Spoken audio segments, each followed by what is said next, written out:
रहा हो न रहा हो पॉलिटिकल पार्टी का, लेकिन एक एक युवा उससे जुड़ गए। ये युवाओं की और आज के जमाने के इंटरनेट और सोशल मीडिया के माध्यम से और सड़कों पर जो आंदोलन फैला, उसकी वजह से अंतोगत्वा भारतीय जनता पार्टी जो विश्व की सबसे बड़ी पार्टी है, जिनके पास न जाने कितने संगी साथी अंडरग्राउंड अनरजिस्टर्ड लोग हैं, उनको भी झुकना पड़ गया है। ये युवाओं की बड़ी जीत है। लेकिन इससे सभी पॉलिटिकल पार्टी के लोगों को ये सबक लेना चाहिए कि हमारे आने वाले समय में जो परीक्षाएं हों, उनको ठोस बना करके ही कोई पेपर लीक ना हो और युवाओं को रोजगार और नौकरी के लिए रास्ते खोलने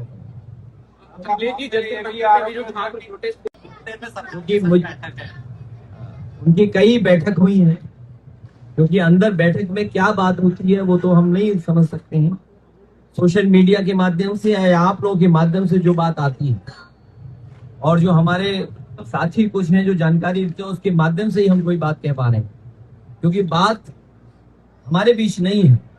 लेकिन पहली बात जो थी, विपक्ष की भी ये मांग थी, इसकी वजह से सदन नहीं चल रहा था। स्पीकर महोदय के सामने या अन्य मौकों पर या जो धरने प्रदर्शन हुए, जिन धरने प्रदर्शनों में हम लोग शामिल हुए, यही मांग थी कि छात्र युवाओं की मांगे मानी जाए, जिसमें सबसे पहली मांग यही थी कि मंत्री को इस्तीफा देना चाहिए। वो पूरी हुई है, उसके लिए बहुत बधाई छात्र नौजवानों को, जिन्होंने डट करके बिना परवाह किए हुए और एक ऐसा आंदोलन जिसका एक्सपीरियंस करने सब जा रहे थे, बड़ी संख्या में लोग पहुंच रहे थे। सर, आज भी लाठीचार्ज किया गया है। ये जो इस्तीफा हुआ है वो इंकलाब की वजह से हुआ। जिस तरह इंकलाब दिखाई दिया सड़कों पर, अखिलेश जी प्रयागराज रहा हो, अखिलेश जी BHU रहा हो, या अन्य जगह जो छात्र नौजवान तैयारी कर रहे थे लखनऊ राजधानी में, अभी भी हुआ प्रदर्शन। लेकिन इसके बाद भी जो तैयारी थी, इस्तीफा तो हुआ है, लेकिन इंकलाब की वजह से इस्तीफा हुआ, जो सड़कों पे इंकलाब। सर, युवाओं का डर था ये। सर, सरकार डर गई विपक्ष से, युवाओं के इंकलाब से सरकार को झुकना पड़ा। सर, धर्मेंद्र प्रधान दुबे ने जो टिप्पणी की हुई है, जो बहुत ही कड़ी टिप्पणी है, हमें पूरा भरोसा है जनता ने विकास देखा है, बदलाव के लिए मतदान करेंगे। और मैं बहुत उदाहरण देता हूँ सामान्य, इसी आजमगढ़ को जोड़ने वाला एक्सप्रेसवे बना, जैसा हम लोग बनाना चाहते थे वैसा नहीं बना। इसके आसपास जो विकास होना चाहिए था वो नहीं हुआ। मान लीजिए मंडी बन जाती, कल को कारखाने उद्योग आ जाते, तो चीजें बदलने लगती। डेयरी को लेकर के काम होता, मंडियों को लेकर के काम होता, और सुविधाएं दी गई होती तो शायद कारखाने उद्योग इस तरफ भी आते। लेकिन वो चीजें पूरी नहीं की। जो आज बिजली मिल भी रही है वो समाजवादियों की देन है। इससे पूछिए कि कोई एक कारखाना लिया हो, बनाया हो। लैपटॉप बांट के, कम से कम सोचिए किस जमाने में लैपटॉप बांटा। आज तो मोबाइल ही कंप्यूटर लैपटॉप, लेकिन लैपटॉप आज भी जरूरत है पढ़ाई के लिए, आगे बढ़ने के लिए, दुनिया से जुड़ने के लिए। इंटरनेट ने एक नई दिशा दे दी है लैपटॉप को, और हम सबको, मैं समझता हूँ, शिक्षा के क्षेत्र में और ठोस कदम उठाने पड़ेंगे, तभी हमारी नई पीढ़ी का, आने वाली पीढ़ी का भविष्य सुधरेगा। हमें आने वाली पीढ़ी और पुरानी पीढ़ी को कह सकता हूँ, समाजवादी लोग विकास और समाजवादी लोग खुशहाली के रास्ते पे ले जाएंगे। ये सबसे बड़ा एजेंडा हमारा आने वाले समय में होगा। और जो सच्चाई है, जब पीड़ा होगी, लोग दुखी होंगे, लोग अपमानित होंगे, तो पीढ़ी से अपने आप लोग छुपेंगे। ये अगर आपको याद हो, हम लोगों ने परीक्षा की ऑडिट की थी और कहा था कि 20 पेपर लीक हुए थे यूपी में। अगर देश में 150 से ज्यादा पेपर लीक हुए तो यूपी में 20 पेपर लीक हुए थे, और सरकार ने जानबूझकर के पेपर लीक कराए थे, क्योंकि पेपर लीक इसलिए कराए कि नौकरी न देनी पड़े, और जब आप नौकरी देंगे तो आपको आरक्षण देना पड़ेगा। तो आरक्षण की लूट का भी हम लोगों ने एक बाकायदा ऑडिट किया था, और देखिए 69,000 के बच्चे कितने दिनों से संघर्ष कर रहे हैं। मैं ये कहता हूं कि किसी का छीनो मत, लेकिन हक तो नहीं मारो। हम कह रहे हैं हम किसी का छीन नहीं रहे, लेकिन हक तो मिले हमें। आज देखो बच्चे दूसरी पार्टी के नेता के घर पे धरना देने चले गए, तो बड़े पैमाने पे लूट हुई है। इसीलिए समाजवादी पार्टी भविष्य में सरकार बना करके किसी के साथ भेदभाव नहीं होने देगी। बनने से ही मंदिर चंदा चोरी उनके प्रति क्या आप अपने तरफ से आलम बदी साहब कई बार के विधायक, 5 टर्म के विधायक और ईमानदारी की एक मिसाल थी। उन्होंने जीवन भर सादगी से जीवन जिया, आम लोगों के बीच जीवन जिया, लोगों के दुख दर्द को समझते। आज उनके परिवार से मैं मिला हूँ, बेटे से मिला हूँ और इनके भाइयों से मिला हूँ, परिवार के सभी सदस्य से मिला हूँ। जो सम्मान समाजवादी पार्टी ने उनके परिवार को दिया, उस सम्मान हम लोग देते रहेंगे। और इस परिवार से जुड़ी है पार्टी। एक सवाल में शिक्षा मंत्री ने इस्तीफा दे दिया, अभी नेशन वन इलेक्शन, जो प्रधानी का नहीं करा पा रहे चुनाव, उनके मुंह से कैसे सुनोगे वन नेशन वन इलेक्शन। और जहां तक शिक्षा का सवाल है, शिक्षा बेहतर हो, प्राइमरी एजुकेशन। मैं अभी ऑडिट किया था और जानकारी दी थी, गोरखपुर में अकेले 500 प्राइमरी स्कूल बंद हो गए। बताइए गोरखपुर, क्या आप कल्पना कर सकते हैं कि मुख्यमंत्री के क्षेत्र में प्राइमरी स्कूल बंद हो गए? और आजमगढ़ में भी बड़ी संख्या में प्राइमरी स्कूल बंद होंगे और मर्जर के नाम पर बंद हुए होंगे। कितने बंद हुए? 600। सोचिए आप, आजमगढ़ में 600। मुख्यमंत्री जी क्या अपने यहाँ जमा बंद कर दिए। और गवर्नमेंट इंटर कॉलेज की ऐसी हालत कर दी है कि कोई एडमिशन नहीं लेना चाहता है। आपके पॉलिटेक्निक ने ITI खा ली। तो एक बार को दोबारा आपको सोचना पड़ेगा, primary education, higher secondary, intermediate, और उसके बाद बच्चे क्या करें। और आज जब AI है, टेक्नोलॉजी आ रही है, इंटरनेट है, तो उस हिसाब से हमारी पढ़ाई क्या हो, कोर्सेज क्या हो, हमारे जो बदलाव हो रहा है उसके साथ हम क्यों नहीं चल रहे हैं। दुनिया जब बदलाव के साथ चल रही है, आज आप गूगल से या किसी भी प्लेटफॉर्म से दुनिया में कैसी पढ़ाई हो रही है, क्या कोर्सेज है, आप देख सकते हैं। यूरोप में क्या है, अमेरिका में क्या है, या दुबई में क्या है, सऊदीया में क्या है, UAE में कैसी पढ़ाई हो रही है।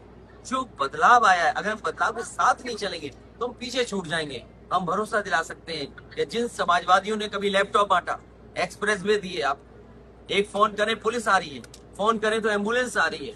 ये जो प्लेटफॉर्म बनाए थे तब, जब इतना पेनिट्रेशन नहीं था टेक्नोलॉजी का, इतनी लोगों के पास जानकारी नहीं थी, तब हम लोगों ने करके दिखाया था। आज तो जानकारी है, आज तो टेक्नोलॉजी और आगे चलेगी 10 साल में, तो और बेहतर कैसे लोगों को सर्विस दे सकते हैं। आज जो टेक्नोलॉजी है उसके माध्यम से उसको यूज करके आम लोगों को क्या सुविधा दे सके। एग्रीकल्चर में AI कैसे इस्तेमाल करें, हेल्थ में कैसे AI इस्तेमाल हो, तो आपको लोगों को सुविधा कैसे दें, उस दिशा में हम लोग काम कर सकेंगे। अब दिल्ली में प्रोटेस्ट होगा, क्या करेंगे सर? अयोध्या वाले राम चढ़ावा चोरी वाला में दान पात्र में चोरी महापाप। प्रभु श्री राम, मर्यादा पुरुषोत्तम राम, उनके स्थान पर इस तरीके से उंगली उठ जाए लोगों का। और SIT के बाद SIT गठन, हमारा मानना तो इतना ही है कि लखनऊ वाली SIT ने छोटे खुलासा किए, अब जो बड़ी SIT बन रही है बड़े खुलासा करेगी। क्या आरोपी पकड़े जाएंगे सर? आरोपी पकड़े जाएंगे? अभी तो कंडे में पैसा मिला था, और अपने आप को बचने के लिए सोचो क्या कहा गया कि हमारे और किसी एक व्यक्ति के कितने बातचीत थी, तो भाजपा ही कब झूठ बोलने लगे। एक टिन्नू आए थे कोई, हम तो जानते ही नहीं थे, सोचिए टिन्नू को बोला कि टिन्नू से हमारी बातचीत हो रही। नहीं 980 बार 980 बार। नहीं, कभी बात नहीं, जी जी जी कभी बात नहीं। जी जी। तो फेक था, माफी मांग लिया, जानते नहीं था किसी। माफी मांग लिया उसने, जिसने डाला था वीडियो, माफी मांगा बात। खैर बहुतों ने माफी मांगी है जी, जी, उसमें, और जी। इलीगल नोटिस दिया उसने। जी। तो आप देखिए ना, बीजेपी कभी भी झूठ फैला सकती है। जो लोग सोशल मीडिया पे झूठ फैलाते थे, इस नई पीढ़ी ने, युवा पीढ़ी ने, जैन जी ने, वो नारे लगा करके, वो बातें बता करके, जो पैसों से खर्च कर करके भी बीजेपी नहीं कर पाई, उन्होंने अपने आप करके दिखा दिया। और क्या बीजेपी को झुकना पड़ा बताइए? दुनिया की सबसे बड़ी पार्टी, सबसे ज्यादा हजारों करोड़ खर्च करते थे लोगों को बदनाम करने के लिए, चैनलों को दाना गाना देते थे, लेकिन उसके बाद इस उम्र के, जैन जी की उम्र के नौजवानों से, और देखो बेटियां कैसे आई। ये जो आरक्षण की बात कर रहे हैं, हम तो इससे अपील करेंगे, इस आंदोलन में जो बेटियों की जागरूकता देखी, या जो इंफॉर्मेशन देखी, या जो जानकारी उनके अंदर है, देख के लगता है कि आरक्षण तो 27 में ही लागू करना चाहिए। महिलाओं को आगे आने के लिए जब पास हो चुका है आरक्षण, तो लागू करने में क्या दिक्कत है? क्या सरकार बनती है तो इसी बात को आप करें, महिला आरक्षण? अब तो हमेशा पक्ष में थे। आज प्रधान, जिला पंचायत सदस्य, बताइए पटेल जी, ये बताइए, ये तो एमएलसी नहीं है महिला होकर के सर। ये महिला बेटी, इनके और 7 लोग आ जाएंगे तो और अच्छी बात। सर धान की रोपाई चल रही, किसानों को नहरों में पानी नहीं मिल पा रहा है, खास समय पे नहीं मिल पा रहा है, क्या कहेंगे? पानी नहीं है, खाद नहीं है, डीएपी नहीं है, क्योंकि आपने कोई तैयारी नहीं की। अब मान लीजिए बटाई पे कोई काम कर रहा है, खेत, उसको खाद कौन देगा? ब्लैक में लीजिए आप। तो खाद की तैयारी नहीं, शिक्षा की तैयारी नहीं, परीक्षा की तैयारी नहीं, और बड़ी बड़ी बातें कर रहे हैं। कौन सी जाने किस जमाने की उठा के ला रहे हैं बात। वो एक रंगी घूम रहे हैं आजकल जिले जिले।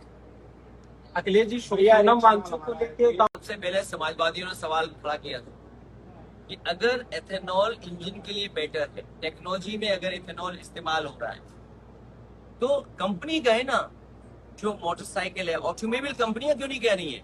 ऑटोमोबाइल कंपनियां प्रचार करें कि E20 के साथ हमारा इतना अच्छा माइलेज होगा या मेंटेनेंस 0 होगा। वो ऑटोमोबाइल कंपनियां क्यों नहीं करें? क्योंकि सरकार दबाव बना रही है, सरकार दबाव बना करके पेट्रोल पंप पे बिकवा रही है। अखिलेश जी, आपके कानूनी लड़ाई उनके लिए लड़ रहे हैं हम, और हमें उम्मीद है कि न्यायालय से न्याय मिलेगा। ठीक, बस। और मैं देखिए, ये सही कह रहे हैं, डे 1 से फंसाने का काम किया बीजेपी। समाजवादी पार्टी एक नहीं, न जाने कितने लोग हैं जिन पे मुकदमे लगे या फंसाया उनको। हमारे विधायक जेल गए, संस्था गई, अरे मोहम्मद आजम खान साहब का पूरा परिवार जेल गया, उन्हें झूठा फंसाया। आज यूनिवर्सिटी को तोड़ दें, जियो है, उसके बाद यूनिवर्सिटी तोड़ना चाहते हैं। वहां पर ये खुश करना चाहते हैं, क्योंकि आपकी मुख्यमंत्री ऐसे हैं कि जब अन्याय होगा किसी के साथ तो खुश होते हैं। तो ऐसे मुख्यमंत्री चाहिए क्या किसी को, कि जिसपे अन्याय हो वो खुश होते हैं? अन्याय हो गया, चलो अच्छा, किसी का सर टूट गया, अरे बहुत अच्छा हो। ऐसे मुख्यमंत्री सोचते हैं। सर समाज फेक इनकाउंटर। सर दुनिया की सबसे बड़ी पार्टी के पास लगभग नेटवर्क 12,000 करोड़। ये दूसरी मांग थी।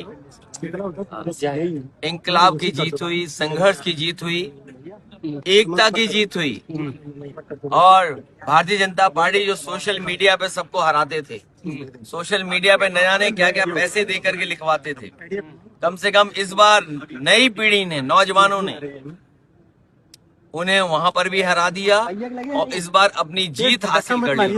अखिलेश जी, योगी आदित्यनाथ ने बोला है कि कांग्रेस सरकार में, सपा सरकार में शिक्षा माफियाओं की विरासत थी।